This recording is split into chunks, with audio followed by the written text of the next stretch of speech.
The girl had just been released on parole. She had nothing to her name and no one to turn to. Her parole officer noticed she'd been breaking some rules lately, so he figured he'd shake her down for some cash. She tried to record him asking for a bribe on her phone, but he caught her in the act. Just then, a man walked up. He pulled out $400 in cash, hoping to get her out of trouble. But the officer wasn't satisfied. Without hesitation, the man took off his Rolex and casually tossed it onto the table. The officer was curious. Why would he go out of his way for some random delinquent? The man just smiled and shook his head, said he was drunk. Then, as if it was all a joke, he picked up his money and watch and walked away without looking back. The officer wasn't about to let easy money slip through his fingers. She quickly ran after him. Right as the man was about to step into a luxury car, the officer called him back. For $5,000, she said. She'd let the girl go.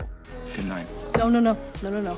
You already stepped in to help her, she smirked. You wouldn't want to go back on your word, would you? The man hesitated, clearly embarrassed, but the officer had just seen for himself. He only had $400 on him. With a grin, the officer pulled out some cash. Tell you what, give me the watch. I'll cover the difference. With no choice, the man handed over the Rolex and walked away with the officer's $3,000. Once the officer was gone, he opened the glove compartment and pulled out another Rolex from a pile of them. All fakes. The girl had seen everything and was completely stunned. The man's name was Mike, and he was a master con artist. He took $1,000 from the $3,000, handed it to the girl and said, "That's your cut." From that moment on, she was in Mike's game, unaware that she was just a small piece in a much bigger plan. Mike trained her hard, made her read newspapers and classic literature, memorize famous quotes, learn chess and Italian, work out to refine her physique. But most importantly, he taught her how to lie, calmly, smoothly, and on the fly, until the rough-edged delinquent transformed into a poised, elegant socialite.